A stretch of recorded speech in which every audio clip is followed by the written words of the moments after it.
Hi there, Shortcuts. This is video 2 for May 22nd.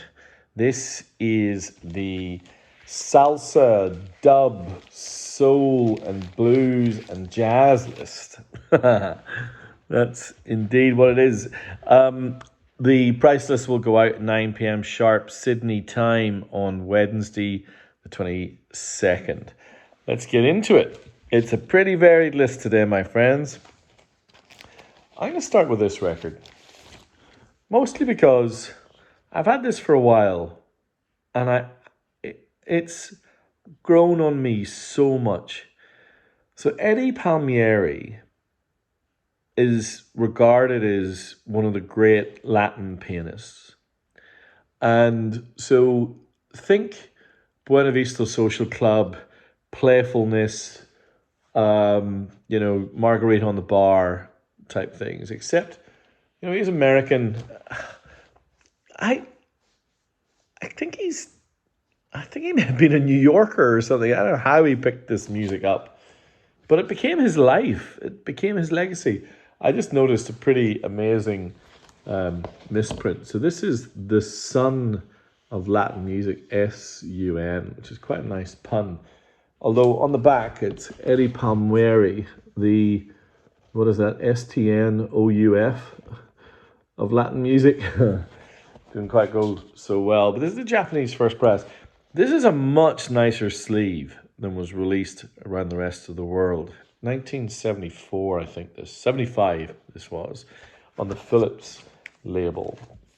Super playful and melodic Latin salsa jazz. Sometimes a little bit psychedelic too. Kind of goes off on flights of fancy.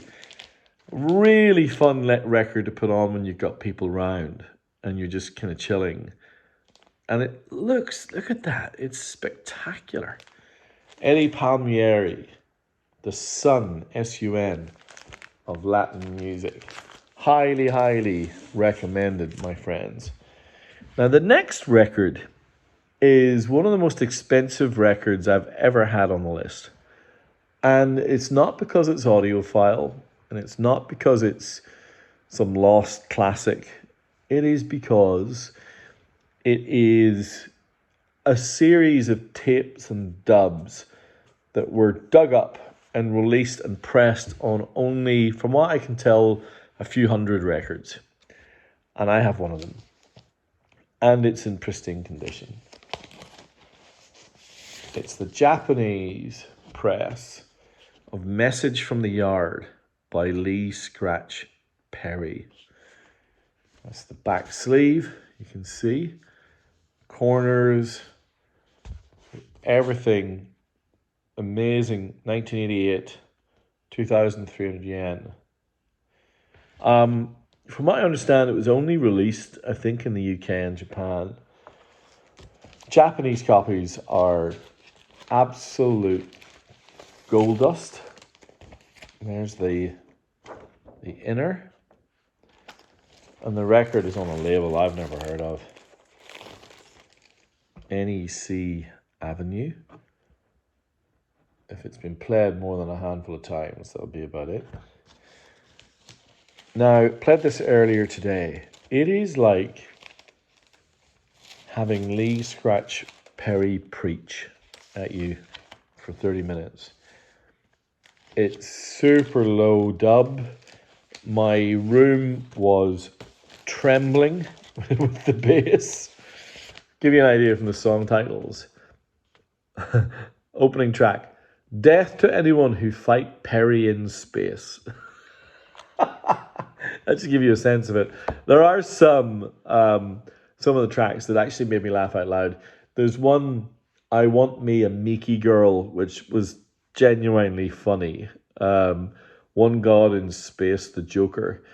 But the best track was track 2 of side 2, Money Me a Deal With, which I think is a little bit of an insight into Lee Scratch Perry's commercial thinking. He was a clever guy, as well as being, a dub genius. So there you have Very rare record indeed. I think the cheapest online is about $270. So this will be about half of that and in better condition. All right. I I could put this record down the back, shortcuts royalty, things you've seen before.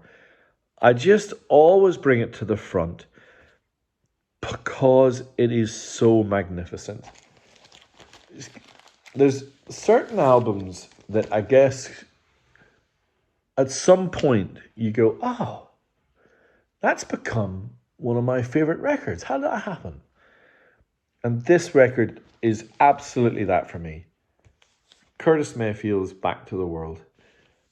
I write to the folks in Shibuya and I just, there's a list of about 5 or 6 or 7 records. It might be 10 now by this point. I'm like, if you see the Japanese first press of this, just put it in the box. This record is utterly magnificent. I've raved about it before on other videos from my channel. Future Shock, Right On for the Darkness. There's another record a little bit further on here where you can clearly hear the Marvin Gaye influences. And I think, Curtis Mayfield and Marvin Gaye were influencing each other. I'm not sure that it was as black and white as that. But these Buddha records were, on my system, this thing blasts out the speakers. My gosh, it's a massive sound. Really good for showing off your sound system if you're into that sort of thing. If not, just a magnificent soul record. Heartfelt, clever, thoughtful, amazing guitar playing. Obviously, Curtis Mayfield's falsetto voice is a unique thing, and maybe you wouldn't have the taste for it, but the arrangements of the strings and the bass playing, oh my gosh, so good. This is an interesting record as well. It is a white label promo of a later Etta James record that has since really been recognized as one of her best. Deep in the Night by Etta James. An interesting record because it is a record of covers, but that's not unusual for Etta James. She didn't produce that many records with her where she wrote all the songs or anything like that. It's more what they've chosen to cover. Songs like Take It to the Limit. I mean, I just listen to Take It to the Limit, and that should influence everything about this record as to whether it's for you. Do love white label promos. The band are kicking. Cornell Dupree on guitar. Produced by Jerry Wexler. So you get that amazing soul vibe. Yeah, it's a really fun record. My wife really likes that one. 2 lists ago, maybe 3, I had the Acoustic Sounds re-release of this record. Bill Evans and Stan Getz, a discovery in 1973. The Analog Productions release was called Previously Unreleased, Bill Evans and Stan Getz. But this is the Japanese first press on the original Verve label. You just got to trust me on this, pristine condition. It's absolutely magnificent. The sleeve, the vinyl, everything. So I played side 1 when I first got this, which is probably about a month ago. I played side 2. I think that the Analog Productions maybe slightly wins out. Maybe, but I think this has, an airiness to it that the Analog Productions doesn't. The Analog Productions is a bit bassier, but I'm not sure. I'm not sure that it's the right mix for this. But it's a really cool record. A lot of you asked for the that record and missed out. This will be something similar in price, and it's a Japanese first press jazz. You can't go wrong. Um, Now this is a release from the Prestige Masterpiece series, which is a really excellent series of jazz pressings from, I think, yeah, it's the Prestige label. Of course it would be, including the name, Stephen. So this is a really a record with an interesting history. So 4 weeks before this record was recorded, Oliver Nelson went into the studio and made The Blues and the Abstract Truth, which is, by all accounts, his masterpiece. It's a 7-piece band, though, and it veers a little bit on occasion into a kind of a bigger band sound just by design. And the arrangements are really fun and really eclectic and interesting. But, everyone has to get their turn, so it feels sometimes a bit cluttered and a bit fussy. This record, 4 weeks later, 5 band members, and you can see who gets the billing. Eric Dolphy. Eric Dolphy is a problem for me. I usually find him just too out there. Just, find me a note that sounds to me like it's in tune, please, Eric. I find myself thinking, I'm like, which is harsh, because what the hell do I know? All I know is what I like. And I like this one more than, just about any Eric Dolphy record, certainly his solo records. And I think part of it is because Oliver Nelson has such a sense of scale and melody, and the 2 horn players swap instruments all the way through this. So when I was listening to it a few weeks back, there's flute, clearly some bass clarinet as well.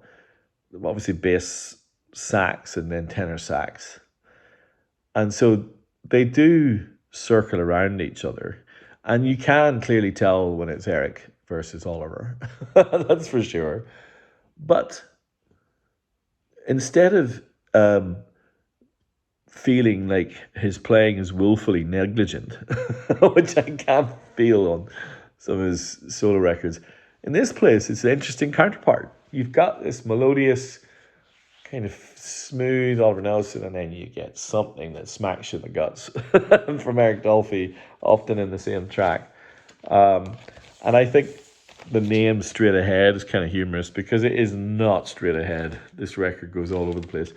But for those of you who like your hard bop / moving into some other realms, this is a really fun record.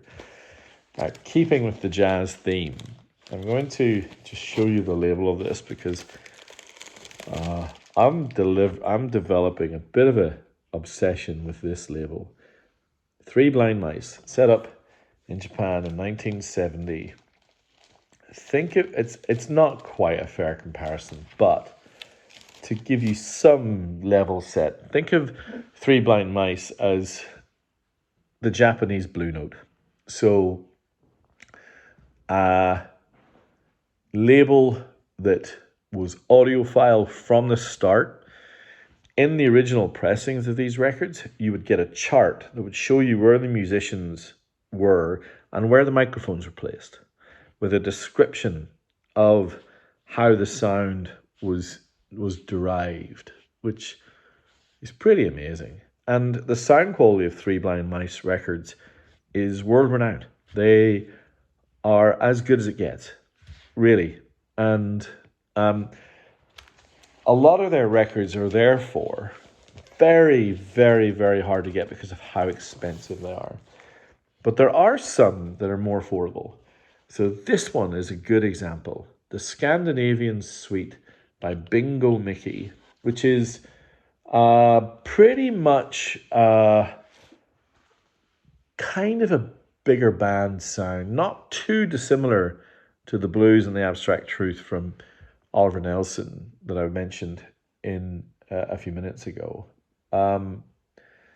Piano, bass, some synthesizers, big sounds, but a really beautiful soundstage. And I was looking at a list of the stack rankings of all of the Three Blind Mice recordings, of which there were probably about 150.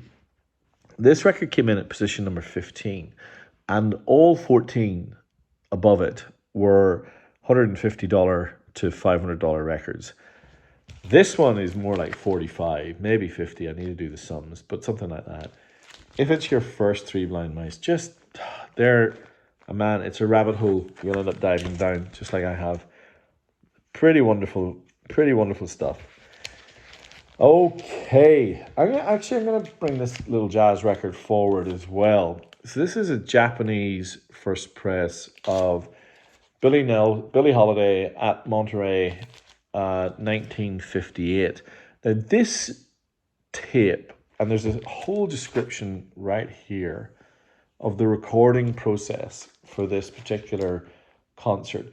Billie's performance in the 58 Monterey Jazz Festival was originally recorded by audio engineers Harold Lindsay and Ross Tinkham of Ampex Corporation, who designed Monterey's first stage.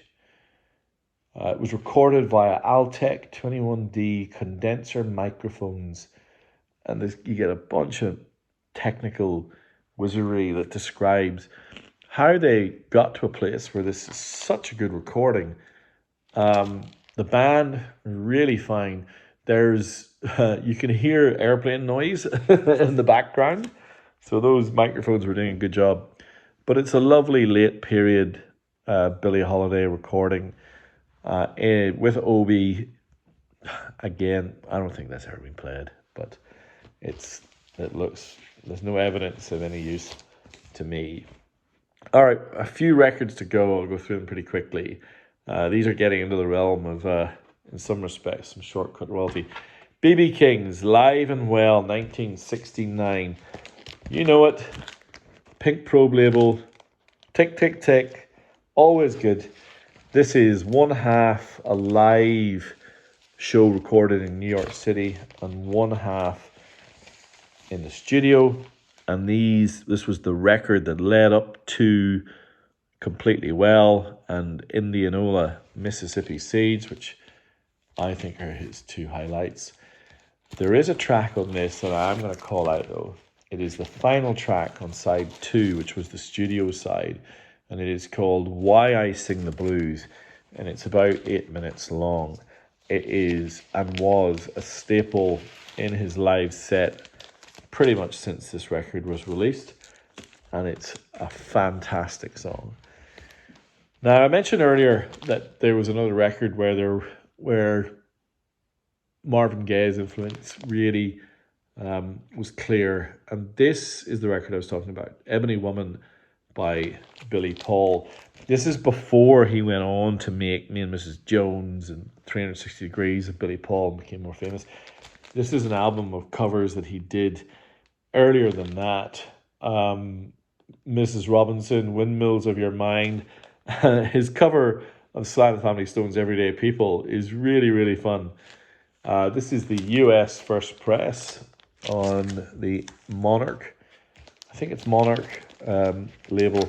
Now we've got 3 clear shortcuts royalty.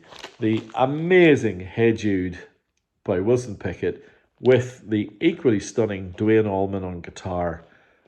One of the best Beatles cover versions, and a whole bunch of other goodness as well. Cannot recommend that highly enough.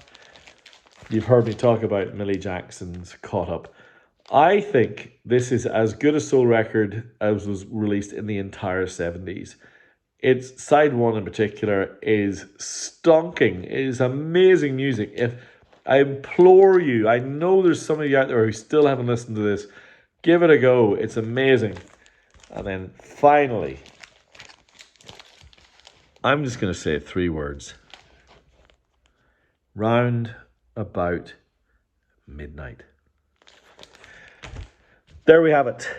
The jazz, salsa, blues, and soul mix for Wednesday, May 22nd. If you made it this far, drop me a comment. I love comments, don't get them very often. Certainly like and subscribe to the channel. And if you're interested in knowing more, email me shortcutsrecordsaus@gmail.com. Thank you for listening. Bye.